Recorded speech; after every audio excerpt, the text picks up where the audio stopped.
North America Telugu society NATS సేవే మార్గం భాషే రమ్యం అనే నినాదంతో తెలుగు జాతి కోసం మరీ ముఖ్యంగా ఉత్తర అమెరికాలో సెటిల్ అయినటువంటి తెలుగు ప్రజల కోసం సేవా కార్యక్రమాలు నిర్వహిస్తున్నటువంటి సంస్థ. ఈ సంస్థకి అధ్యక్షులుగా ప్రశాంత్ పిన్నమనేని గారు 2 సంవత్సరాల పదవీ కాలాన్ని పూర్తి చేసుకుంటున్నారు. అతి త్వరలోనే ఆయన పదవీ విరమణ చేయబోతున్నారు. ఈ 2 సంవత్సరాల్లో నాట్స్ సాధించిన విజయాలేంటి, అలానే ప్రశాంత్ గారి అనుభవాలు ఏంటి తెలుసుకునే ప్రయత్నం చేద్దాం. మనతో పాటు ప్రశాంత్ పిన్నమనేని గారు ఉన్నారు. నమస్తే అండి. నమస్కారం సార్, నాట్స్ అనగానే మనకి ఒక ఎమోషన్, ఎందుకంటే తానా తర్వాత ఆ రేంజ్లో రూట్స్లోకి కనెక్ట్ అయింది తెలుగు ప్రజలకి, భాష, సంస్కృతి, అలానే మనకి సంబంధించినటువంటి అభివృద్ధి విభాగాలు. సో అలాంటి సంస్థకు మీరు 2 ఏళ్ల పాటు కంప్లీట్ చేస్తున్నారు సక్సెస్ఫుల్గా. మీ టెన్యూర్ని ఎలా నడిచింది మీ పదవీ కాలం అంతా కూడా? ఫస్ట్ ఆఫ్ ఆల్ చాలా హ్యాపీగా ఉందండి. Heart is filled with Joy. Okay. ఎందుకంటే ఫస్ట్ మా బోర్డ్ మెంబర్స్ అందరూ, మా ఈసీ కమిటీ నన్ను నమ్మి నాకు ఈ పొజిషన్ ఇచ్చారు. ఈ 2 years జర్నీ కూడా it is going to be one of the important chapters in my life. Okay. I enjoyed it. I have done my best. And ఇది నేను తీసుకున్నప్పుడు అండి, I had a very simple but a strong goal. ఏంటి అంటే NATS అనే ఆర్గనైజేషన్ని best ఆర్గనైజేషన్గా చేయాలి అని. Best అంటే ఏదో జస్ట్ 4 ఇంగ్లీష్ లెటర్లు అంటే నెంబర్ 1 బి అంటే మన Telugu, Boost hour Telugu culture, సంస్కృతిని, మన కల్చర్ని అది అంతరించిపోకుండా కూడా దాన్ని కంటిన్యూస్గా నెక్స్ట్ జనరేషన్స్కి వెళ్ళటం అనేది. ఈ అంటే ఎంపవరింగ్ ద కమ్యూనిటీ, అంటే మన కమ్యూనిటీని అందరినీ దగ్గరికి తీసుకొచ్చి కొత్త యంగ్స్టర్స్ని తీసుకొచ్చి ఇది జస్ట్ మా జనరేషన్తో ఎండ్ అవ్వకుండా ముందుకు తీసుకెళ్ళే. ఎస్ అంటే serve, but serve with heart. And 4th is T with transparency and accountability. మనం చేసే ప్రతి బెస్ట్ కాన్సెప్ట్ చాలా బాగుంది, బెస్ట్గా ఉంది. Thank you. టీ అంటే ట్రాన్స్పరెన్సీ అండ్ అకౌంటబిలిటీ. ఇప్పుడు ఆర్గనైజేషన్స్లో మీరు చూస్తూ ఉన్నారు, ఫైనాన్షియల్ ఇట్లా ఇర్రెగ్యులారిటీస్ అవుతున్నాయి, అవన్నీ ఎట్లా అవాయిడ్ చేయాలి. అదే కాకుండా మనం చేసే ప్రతి పనిలో ట్రాన్స్పరెన్సీ ఎట్లా ఉండాలి, ఒక బోర్డు సెలెక్ట్ చేసినా, ఈసీ సెలెక్ట్ చేసినా, లేకపోతే ఎక్స్పాండ్ చేస్తున్నా కూడా అనేది. దీని అన్నిటికి కూడా నాట్స్ 2.0 అని ఒక విజన్తో స్టార్ట్ చేసామండి. మీరు నా next generation leaders in NATS. Yes. Okay. ఇప్పటిదాకా ఒక జర్నీ, ఇప్పటి నుంచి నెక్స్ట్ 15 years తర్వాత కూడా ఈ ఆర్గనైజేషన్ మనం ఎలా సర్వైవ్ చేయాలి అండ్ యంగర్ జనరేషన్ ఎట్లా తీసుకురావాలి, వాళ్ళకి కావాల్సినట్టుగా మనం how we can change certain policies with in the organization, ఇట్లా 2.0 అనేది ఇంత స్టార్ట్ చేసాం. ఈరోజు నాట్స్ 2.0 అనేది it is bigger and it became better and the rate is very brighter too. అలాగే తీసుకున్నప్పుడు I had one dream అండి. The dream is called NATS 50. 2050 కాదు. NATS 50 అంటే నేను చైర్మన్ కింద తీసుకోకుండా ముందల 11 చాప్టర్లు ఉన్నాయండి నాట్స్లో. లాస్ట్ 2 yearsలో మా బోర్డ్ మెంబర్స్ కానీ, ఈసీ మెంబర్స్ కానీ, మా ఫ్రెండ్స్ కానీ వాళ్ళ సహాయంతో లాస్ట్ 2 yearsలోనే 11 chapters స్టార్ట్ చేసాం. అంటే ఈ 11 chapters డిఫరెంట్ సిటీస్లో ఉన్నాయి. తెలుగు వాళ్ళకి అక్కడ ఏ ఆపద వచ్చినా నాట్స్ ఉంది అనేది చేసాం. నా డ్రీమ్ ఏంటంటే నాట్స్ 50 అంటే యుఎస్లో 50 స్టేట్స్లో ప్రతి స్టేట్లో నాట్స్ చాప్టర్ ఉండాలి, నాట్స్ జెండా ఉండాలి. తెలుగు వాళ్ళకి అక్కడ ఏది అవసరమైనా కూడా నాట్స్ మేము ఉన్నాము, ఇమీడియట్గా వెళ్ళి వాళ్ళకి అండగా ఉండాలి అనేది డ్రీమ్. నేను చేసింది చాలా లిటిల్ 11 chapters. నెక్స్ట్ మాకు వచ్చే ఫ్యూచర్ చైర్మన్స్ కానీ, ప్రెసిడెంట్స్ కానీ ఐఎమ్ వెరీ కాన్ఫిడెంట్ నాట్స్ 50 స్టేట్స్లోనూ. 2 yearsలో 11 chapters అనేది ఇట్స్ నాట్ ఏ జోక్. ఎందుకంటే ఆల్మోస్ట్ మీ జర్నీ స్టార్ట్ అయ్యి, నాట్స్ జర్నీ స్టార్ట్ అయ్యి కూడా ఆల్మోస్ట్ 20 years, 18 years దగ్గర అవుతుంది.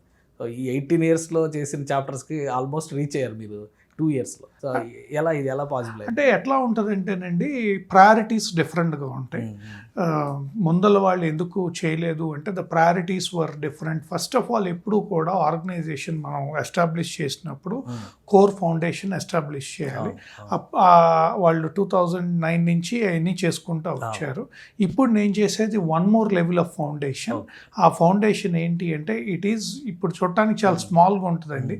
This foundation is set so strong. Future chairmans, presidents దీని మీద మన బుర్జ్ ఖలీఫా ఫౌండేషన్ ఎట్లా ఉంటుందో నా విజన్ అయితే నాట్స్ని one of the best organization and one of the top 2 or top 1 organizations మా ఫ్యూచర్ వచ్చే చైర్మన్స్ అండ్ ప్రెసిడెంట్స్ తీసుకెళ్ళాలి అన్న విజన్తో we change the priority and set chapter expansion is very very very important. So basement విషయంలో వాళ్ళు ఒక elephant foot వేశారు, మీరు హై రైజ్ ప్లాన్ చేస్తున్నారు.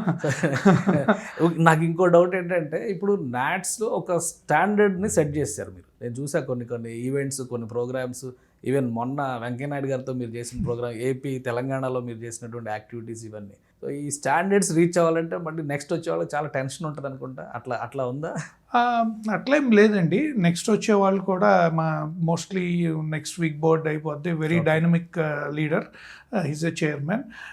మేము చేసిన దానికి I am very confident they are going to take it to the next level. ఎందుకంటే ఇప్పుడు ఇదివరకు చేసిన వాళ్ళు మాకు ఇచ్చారు, మేము వాళ్ళకన్నా బెటర్గా చేసాం, మాకన్నా బ్రహ్మాండంగా నెక్స్ట్ వాళ్ళు చేస్తారు. సో నెక్స్ట్ జనరేషన్స్ ఎప్పుడు ఇంకా బెటర్గానే వస్తాయి. Of course. కానీ నాట్స్ ఈవెంట్ ఈ మధ్య ట్యాంపాలో జరిగింది. ఆ ఈవెంట్కి ఇటు బాలకృష్ణ గారు, అటు అల్లు అర్జున్ గారు, అసలు మామూలు స్టార్స్ రాలేదు, వెంకటేష్ గారు, వీళ్ళందరూ అంత కాంబినేషన్తో అంత రేంజ్ ఆఫ్ ఈవెంట్స్ని మళ్ళీ ఆర్గనైజ్ చేయడం అనేది నా భూతో నా భవిష్యత్. నిజమేనా అది? అంటే ముందు నెక్స్ట్ వాళ్ళు చేయలేరు అనటం కరెక్ట్ కాదండి.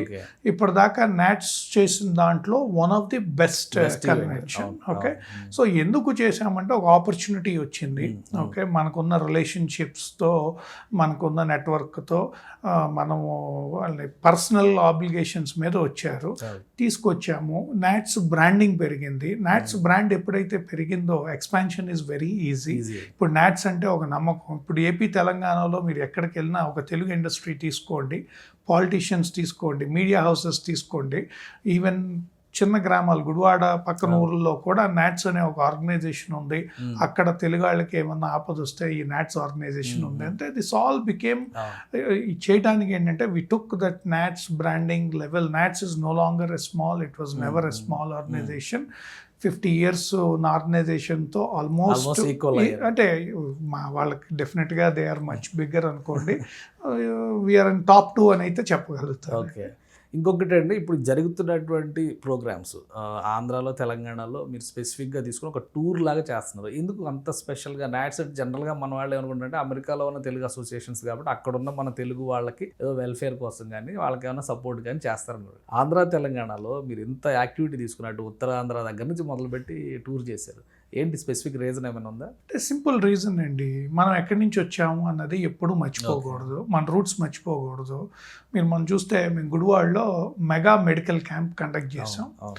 వెంకయ్యనాయుడు గారు వచ్చారు, ఆయన ఇనాగ్రేట్ చేశారు. కామినేని శ్రీనివాస్ గారు వచ్చారు, రాము గారు వచ్చారు, వెంకటేశ్వరరావు గారు, అట్లా వచ్చారు.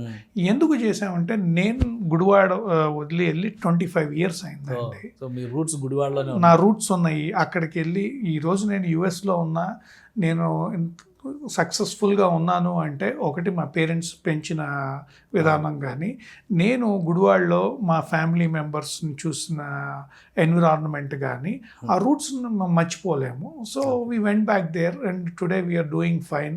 వెళ్ళి కొద్దిగా మాకు చేతనైంది గుడివాడలో చేసాము. సో నాకు దాంట్లో ఫుల్ఫిల్మెంట్ వచ్చిందండి. First time in Gudivada 30+ speciality డాక్టర్స్తో టెనెట్ ల్యాబ్ వాళ్ళు మాతో కొలాబరేట్ అయితే 1000+ పీపుల్కి free lab reports, almost 400+ glasses, eye glasses, and we served food, and 2000+ patients e consultations తీసుకున్నారు. అక్కడికి వచ్చిన వాళ్ళతో మాట్లాడుతూ ఉంటే వాళ్ళు 200 rupees దే క్యాంట్ అఫోర్డ్ వెళ్ళి కన్సల్టేషన్ చేయించుకోవడానికి. అంతకన్నా ఫుల్ఫిల్మెంట్ ఏముంటుంది చెప్పండి. So simple answering to your question, ఎందుకు అంటే we will not forget the roots. అది నాట్స్ అవనివ్వండి, పర్సనల్గా అనివ్వండి, గ్రేట్ సాటిస్ఫాక్షన్ ఇది. And not forget the roots, not forget the people who help you. So we continue. తర్వాత NATS మీరు ఇందాక అన్నారు ఆల్రెడీ, మీ సక్సెసర్ కూడా ఫైనల్ చేసే స్టేజ్లో ఉన్నారు. నాట్స్లో ఎప్పుడు కూడా ఎలక్షన్స్ జరగవు, ఎలక్షన్స్ ఇవన్నీ ఉంటాయి కూడా, రాజకీయాలు ఎంటర్ అవుతాయి, వీటికి దూరంగా ఉంచుతాం నాట్స్ని అని చెప్పని నాట్స్ ఫిలాసఫీలోనే చెప్తా ఉంటారు. సో ఈసారి ఎలా జరుగుతుంది? ఎన్నికలు అనేటువంటి వ్యవహారం లేకుండా మళ్ళీ యథావిధంగా నాట్స్ ఫిలాసఫీ ప్రకారమే ఈ ఎంపిక కూడా జరుగుతుందా? డెఫినెట్గా అండి. ఎందుకంటే మా ఆనరరీ బోర్డ్ అంటే మా prior NATS founding members, past chairmans, presidents, honorary board ఉంది, అడ్వైజరీ బోర్డు ఉంది, బోర్డు ఉంది, అండ్ ఈసీ అందరూ కూడా we still believe that elections is not the right thing. సెలక్షన్స్లోనే చేస్తాం. సెలక్షన్ కూడా ఒక కమిటీ వేసి అప్లికేషన్స్ రివ్యూ చేసి వచ్చే లీడర్షిప్కి కొద్ది ఫ్లెక్సిబిలిటీ ఇస్తాము, చేసుకుని చేస్తాము. అలా చేసి of course, there will be some challenges, there will be some disagreements, but every time we are becoming stronger. And every time నా జర్నీలో కూడా ఈ 2 years జర్నీలో of course there are people who don't like some things what I propose, but ఇది personal ఏం కాదండి. some things we learn from them, some things we respect their opinion, but we continue what we believe in. అది so మీరు ఈ 2 ఏళ్ల టెన్యూర్ని with full of heart అంటే చాలా హ్యాపీగా సక్సెస్ఫుల్గా చేశాను అనుకుంటున్నారా, లేదంటే ఏమన్నా హర్డిల్స్ ఉన్నాయి, ఇంకా అసంతృప్తి ఉంది, ఇంకొంత టైం ఉంటే ఇంకా చేసి ఉండేవాడిని అనిపిస్తుందా మీకు? అంటే first of all I'm very happy అండి. 2 yearsలో నాట్స్ని నా టర్మ్లో I work with 3 presidents, Bapu Nithi garu, Madan Pamulapati garu, Srihar Mandadi garu, ముగ్గురు they work hand in hand. మాకు ఎక్కడా కూడా మేజర్ ఛాలెంజెస్ రాలా. Of course there will be certain things people మనం ఒకటి చేద్దాం అనుకుంటే వాళ్ళ పాయింట్ ఆఫ్ వ్యూలో నచ్చనవి ఉంటాయి. I looked at it as a fly in the Storm, you know. But I learned, I respected their opinions, we learned and we thought from their perspective, but we moved on. 2 years అంటే మరి చాలా తక్కువ time కదా. మీరు ఈ 2 yearsలో ఎంత చేసినప్పుడు ఇంకా ఫర్దర్గా అనేటువంటి ఆలోచన మీకు రాలేదు, నాట్స్కి రాలేదు? లేదు, ఎందుకంటే lot of other people will be in pipeline. అసలు అడగటం కరెక్ట్ కాదు. నాట్స్లో కూడా అది ఐ థింక్ బైలాలో కూడా పెట్టామండి, ఏంటంటే no chairman or president can extend beyond 2 years. మీరు అడిగిన క్వశ్చన్కి నేను అకాంప్లిష్ చేయలేని ఉన్నాయా అంటే ఎస్, ఆఫ్ కోర్స్. నేను 20 chapters చేద్దాం అనుకున్నాము. మధ్యలో కొద్దిగా చిన్న అదర్ ప్రయారిటీస్ వల్ల ఒక 3-4 months పోయింది. 20 చేయలేకపోయాను, but I'm happy I did 11. Next bylaws అన్ని చేద్దాం అనుకున్నాము, రివైజ్ చేద్దామని. We started that, we didn't accomplish. Next term వాళ్ళు చేస్తారు.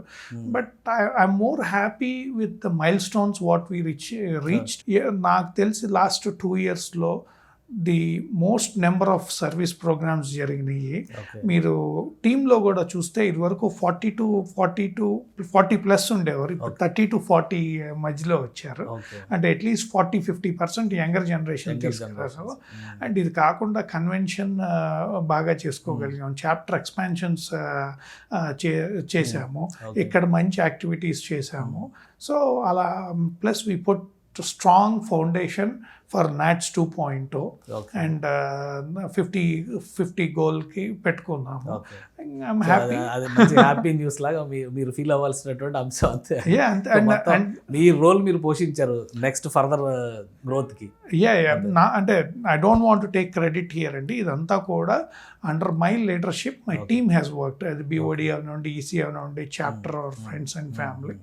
ఇప్పుడు ఫండింగ్ అనేది చాలా పెద్ద సమస్య అవుతుంది అసోసియేషన్స్కి, ఆర్గనైజేషన్, ఏవైనా NGOs కింద వచ్చినవన్నిటి కూడా. అక్కడ ఎలా ఉంది మీకు? ఆల్రెడీ దుర్వినియోగం జరగడము, ఈ కేసులు, ఈ గొడవలు, ఓకే అది అవుట్ ఆఫ్ ద టాపిక్. మనం ఒక అసోసియేషన్ని టార్గెట్ చేస్తూ మాట్లాడుతున్నాం అనే ఫీలింగ్ రాకూడదు. కాబట్టి ఓవరాల్గా చూస్తే ఫండ్ రైజింగ్, ముఖ్యంగా ఇండియన్ కమ్యూనిటీ రైజ్ అవుతున్నటువంటి విధానం, వీటిపైన ఎలాంటి నియంత్రణలు ఉన్నాయి, ఎలాంటి ఇబ్బందులు వస్తున్నాయి అక్కడ? Fundraising is going to be a problem in the coming years for every organization అండి.